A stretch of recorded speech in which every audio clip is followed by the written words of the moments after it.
সুন্নাত সালাত আদায় না করলে গুনাহ হবে কিনা, খালি গায়ে ওযু করার বিধান কতটুকু, আর ওযু সঠিক হয় কিনা জানাবেন। মহিলারা বাড়িতে নামাজের বিছানা নামাজ পড়ে অনেক সময় বিছানার কর্নার ভাঁজ করে রাখে, তা না হলে শয়তান নাকি দাঁড়িয়ে যায় বিছানায়, কোরআন সুন্নাহ ভিত্তিক কতটুকু সঠিক কথাটি? নামাজের ঠোঁট বন্ধ রেখে সম্পূর্ণ মনে মনে সূরা কেরাত পড়লে নামাজ হবে কিনা? ছোট বাচ্চারা বিছানায় পেশাব করলে তা শুকিয়ে গেলেও কি বিছানা অপবিত্র থাকবে? টি শার্ট পরে কি নামাজ পড়া যাবে? মাসনুন দোয়া, আয়াতুল কুরসি, তিনকুল ইত্যাদি পাঠ করলে আউযুবিল্লাহ বিসমিল্লাহ না পড়লে গুনাহ হবে কিনা? স্ত্রী জাহান্নামে গেলে স্বামীও কি জাহান্নামে যাবেন? ছেলেরা যদি জামাতে ফরজ নামাজ আদায় না করে তাহলে নামাজ হবে কি? কোরআন শরীফ তেলাওয়াত করার সময় দুই পা গুটিয়ে বসে তেলাওয়াত করতে পারবো কিনা? বাড়িতে ফরজ নামাজ পড়লে একামত দিতে হবে কি? জান্নাত জাহান আপনি প্রশ্ন করেছেন, কোরআন শরীফ তেলাওয়াত করার সময় দুই পা গুটিয়ে বসে তেলাওয়াত করতে পারবো কিনা? পারবেন, কোনো অসুবিধা নেই। কোরআন শরীফ তেলাওয়াত করার সময় আপনাকে দোজানো হয়ে মাটি সালাতের সময় যেভাবে বসেন সেভাবে বসতে হবে এমন কোনো শর্ত নাই। আপনি ইচ্ছা করলে আসন দিয়ে বসতে পারেন বা অন্য কোনোভাবেও বসতে পারেন, অসুবিধা নাই। কোরআনের প্রতি অসম্মান প্রদর্শন না হয় এরকম কিছু হলেই চলবে ইচ্ছাকৃতভাবে, কিন্তু আপনি আরাম করে বসাতে কোনো সমস্যা নাই, কোরআন হাদিসে কোথাও নিষেধ করা হয়নি। এরপরের প্রশ্নে চলে যাচ্ছি। মোহাম্মদ ওমর ফারুক প্রশ্ন করেছেন, ছেলেরা যদি জামাতে ফরজ নামাজ আদায় না করে তাহলে নামাজ হবে কি? নামাজ হয়ে যাবে। একটা হাদিস এক্ষেত্রে আসলে আসলাতা লিজারিল মসজিদে ইল্লা ফিল মসজিদে, যে ব্যক্তি মসজিদের প্রতিবেশী তার সালাত মসজিদে ছাড়া হবে না। এই হাদিসটির সনদ বিশুদ্ধভাবে প্রমাণিত নয়, হাদিসের সনদের ভিতরে দুর্বলতা রয়েছে, আর সেই কারণে এই হাদিসের সনদের দিকে তাকায় আমরা তার সালাত হবে না সেটা বলবো না। তবে মুসলিমের অবশ্যই জামাতের সাথে সালাত আদায় করা উচিত। নবী সাল্লাল্লাহু আলাইহি ওয়াসাল্লাম যারা বাসায় সালাত পড়ে বা মসজিদে জামাতে শামিল হয় না তাদের ঘর বাড়ি জ্বালিয়ে দিতে চেয়েছেন। এটা বোঝা যায় এখান থেকে যে জামাতে সালাত আদায় করা ওয়াজিব, বিনা ওজরে এটা তরক করা হারাম এবং গুনাহের কাজ।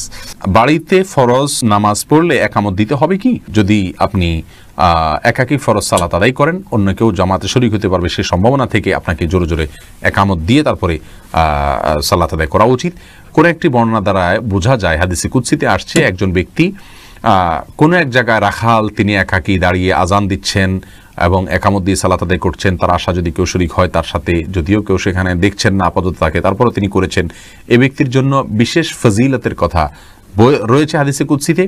যার কারণে আমরা বলি বাসায়ও যদি আপনি একাকী সালাত আদায় করেন, কোনো কারণে জামাত চলে গেলে মসজিদে আপনি একামত দিয়ে নেবেন এবং এমনভাবে পড়বেন যাতে কেউ আপনার সাথে সম্ভব হলে সামিল হতে পারে। নাবিল শাহরিয়ার জানতে চেয়েছেন, স্ত্রী জাহান্নামে গেলে স্বামীও কি জাহান্নামে যাবে? না ভাই নাবিল, এটা কোনো জরুরি না যে স্ত্রী জাহান্নামে গেলে স্বামীও জাহান্নামে যাবে। লূত আলাইহিস সালামের স্ত্রী জাহান্নামে যাবে, কিন্তু তাই লূত আসলাম তো জাহান্নামে যাবেন না।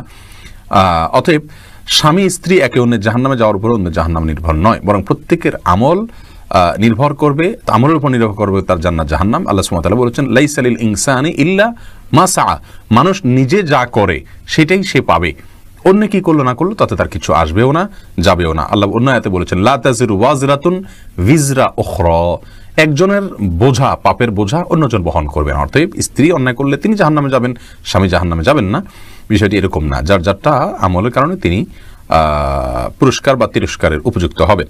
টি শার্ট পরে কি নামাজ পড়া যাবে? ভাই শাহিন, টি শার্ট পরে আপনি সালাত আদায় করতে পারেন, তো মনে রাখবেন সালাত আদায়ের ক্ষেত্রে মৌলিক নির্দেশনা আল্লাহ সুবহানাহু ওয়া তাআলা বলেছেন, ইয়া আইয়ুহাল্লাযীনা আমানু খুযু যিনাতাকুম ইনদা কুল্লি মাসজিদ, হে ঈমানদারেরা প্রত্যেক সালাতের সময় তোমরা সুন্দর ভাবে সালাত আদায় করবে, সুন্দর পোশাক পরবে বা সুন্দর পোশাক পরবে। তো এই জন্য এমন কোনো পোশাক পরা উচিত নয় সালাতের সময় যে পোশাক পরে আপনি সম্ভ্রান্ত কোনো জায়গায় যাবেন না, মান্যগণ্য কোনো ব্যক্তির কাছে যাবেন না, সেরকম কোনো পোশাক পরা উচিত নয়।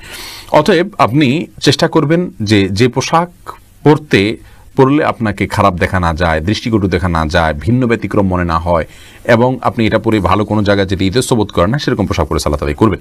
এরপরের প্রশ্ন হলো ফারুক তিতাস, আপনি জানতেছেন মাসনুন দোয়া, আয়াতুল কুরসি, তিনকুল ইত্যাদি পাঠ করলে আউযুবিল্লাহি বিসমিল্লাহ না পড়লে গুনাহ হবে কিনা?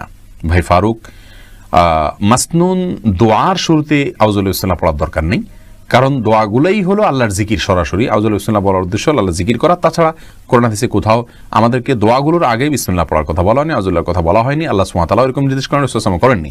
কোরআনের ব্যাপারে শুধু বলা হয়েছে, আল্লাহ সুবহানাহু ওয়া তাআলা বলেছেন, ওয়া ইযা ক্রাআতাল কুরআন ফাস্তাইজ বিল্লাহি মিনাশ শাইতানির রাজিম, যখন কোরআন পড়বে তখন আউযুবিল্লাহি মিনাশ শাইতানির রাজিম পড়ে নেবে। আর নবী সাল্লাল্লাহু আলাইহি সাল্লাম প্রত্যেকটা সূরার আগে বিসমিল্লাহ পড়েছেন, সেই হিসাবে আমরা সূরার আগে যখন পড়বো তখন বিসমিল্লাহ পড়বো, আর তেলাওয়াত যখন শুরু করব প্রথমে তখন আউযুবিল্লাহ পড়বো এবং সূরা শুরু হলে বিসমিল্লাহও পড়বো। আর যদি সূরা শুরু না হয় মাঝখানে হয় তাহলে শুধু আউযুবিল্লাহ পড়বো, যেহেতু শুধু আউযুবিল্লাহ করার নির্দেশ করা হয়েছে। কিন্তু জিকির আজকার শুরুতে আউযুবিল্লাহ বিসমিল্লাহ পড়ার কথা বলা হয়নি, দুরূদের শুরুতে বলা হয়নি, বিধায় আমরা সেগুলো পড়বো না। আর সকাল সন্ধ্যার আজকার যেগুলো পড়বো সেগুলো যখন শুরুতে পড়বো আয়াতুল কুরসি, অথবা তিনকুল, তখন অবশ্যই আমরা আউযুবিল্লাহি বিসমিল্লাহ নিয়ম অনুযায়ী সেখানেও পড়বো, কারণ এগুলো কোরআনের আয়াত, যদিও জিকির হিসাবে পড়া হচ্ছে। সেতাব, আপনি জানতে চেয়েছেন নামাজে ঠোঁট বন্ধ রেখে সম্পূর্ণ মনে মনে সূরা কেরাত পড়লে নামাজ হবে কিনা। ভাই খালেদ, নামাজে যদি আপনি ঠোঁট বন্ধ রেখে মনে মনে সূরা কেরাত পড়েন তাহলে আপনার সালাত হবে না, কারণ ইসলামী শরিয়াতে যে সমস্ত জায়গায় আমাদেরকে পাঠ করতে নির্দেশ করা হয়েছে, বলতে নির্দেশ করা হয়েছে, সেখানে আমাদেরকে ঠোঁট এবং জিহ্বার উচ্চারণ করে বলতে হবে। ঠোঁটের যদি ব্যবহার না হয়, জিহ্বার যদি ব্যবহার না হয়, তাহলে সেটাকে বলা হয় না, ওইটাকে বলা হয় মনে মনে কল্পনা জল্পনা করা। আপনাকে বলতে বলা হয়েছে, সূরা পড়তে বলা হয়েছে, আর এই পড়াটা হবে মুখ এবং ঠোঁট নড়লে। যদি না পড়েন তাহলে না নড়ে, তাহলে সেক্ষেত্রে পড়াটা হয়নি। বিধায় মনে মনে যদি আপনি কেরাত পড়েন, সূরা পড়েন, তাহলে সেক্ষেত্রে এটা জায়েজ হবে না। শাহনাজ হাফেজ, আপনি জানতে চেয়েছেন ছোট বাচ্চারা বিছানায় পেশাব করলে তা শুকিয়ে গেলেও কি বিছানা অপবিত্র থাকবে? ছোট বাচ্চারা যদি বিছানা পেশাব করে, এক্ষেত্রে মনে রাখতে হবে ছেলে বাচ্চা যদি হয় তাদের পেশাবের ক্ষেত্রে কিছুটা ছাড় রয়েছে। ছেলে বাচ্চা যদি হয় আর সে যদি মায়ের দুধের উপরে সম্পূর্ণ নির্ভরশীল থাকে এবং তার মধ্যে যদি অন্য কোনো কিছু যদি সে না খায়, বাহিরের কোনো কিছু খাদ্য হিসাবে সে গ্রহণ না করে, তাহলে সেক্ষেত্রে এই বাচ্চার পেশাবের উপরে শুধুমাত্র পানি ছেটা দিয়ে দিলে সেটা পাক হয়ে যাবে। আর যদি মেয়ে বাচ্চা হয় তাহলে সেক্ষেত্রে পরিপূর্ণভাবে ধুইতে হবে। এটা হাদিস দ্বারা এই ব্যবধান এবং পার্থক্যটা সুস্পষ্টভাবে প্রমাণিত। এখানে কেউ যদি বলেন যে মেয়েদের পেশাবের ক্ষেত্রে এই তারতম্য কেন করা হয়েছে, মেয়েদের প্রতি বৈষম্য কিনা, আমরা বলবো না। মেয়েদের পেশাব হয়তো তার ভেতরে কোনো এমন কোনো দিক রয়েছে পেশাবের যেটা হয়তো আমরা এখনো জানি না, অথবা বিজ্ঞানী হয়তো জানতে পারেন, যার কারণে এটা ধোয়াটা জরুরি করা হয়েছে। সেটাতে দুর্গন্ধের বিষয় থাকুক অথবা অন্য কোনো ক্ষতিকর কোনো কিছু থাকুক যেটা আমাদের কাছে অজানা, কিন্তু ইসলামী শরিয়াত নির্দেশ করেছে, নিশ্চয়ই এর ভিতরে কোনো না কোনো কল্যাণ আছে। আমরা দেখি ইসলামী শরিয়ার নির্দেশকে পালন এবং মান্য করার ভেতরেই কল্যাণ নিহিত আছে। বুলবুল তানিম, আপনি জানতে চেয়েছেন মহিলারা বাড়িতে নামাজের বিছানা নামাজ পড়ে অনেক সময় বিছানার কর্নার ভাঁজ করে রাখে, তা না হলে শয়তান নাকি দাঁড়িয়ে যায় বিছানায়, কোরআনে সুন্নাহ ভিত্তিক কতটুকু সঠিক কথাটি? ভাই বুলবুল, বাড়িতে নামাজের বিছানা নামাজ পড়ার সময় কর্নার ভাঁজ করে রাখা, শয়তান দাঁড়াবে সেই ভয়ে, এটা কুসংস্কার। এর সাথে ইসলামী শরিয়ার কোনো সম্পর্ক নাই। কোরআন হাদিসে কোথাও বলা হয়নি যে কেউ সালাতের জন্য দাঁড়ালে তার জানামাজটা যদি বলা হয় তার কোনায় শয়তান দাঁড়াবে, এরকম কোনো কথা নেই। জামাতবদ্ধ সালাতে পুরুষরা যখন পাশাপাশি দাঁড়িয়ে সালাত আদায় করবেন, তখন কাতারের মধ্যখানে যদি ফাঁকা থাকে সেখানে শয়তান দাঁড়ায়, এটা হাদিস দ্বারা বোঝা যায়। এজন্য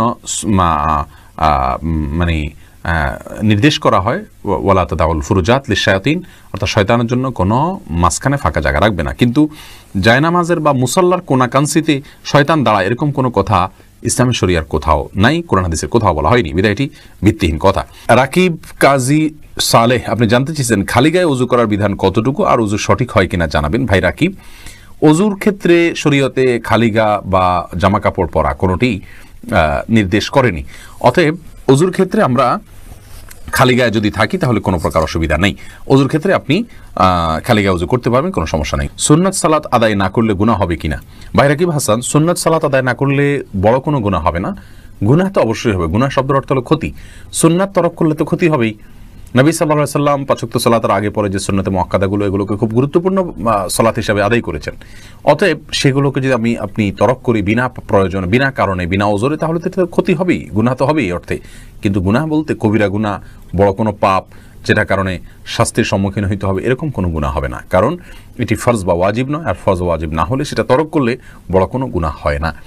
বিনা কারণে এটা না ছাড়াই উচিত, মুসলমান সুন্নাহকে তরক না করাই উচিত। কিন্তু যদি কোনো কারণে মাঝে মধ্যে ছাড়ে তাতে কোনো অসুবিধা হবে না ইনশাআল্লাহ।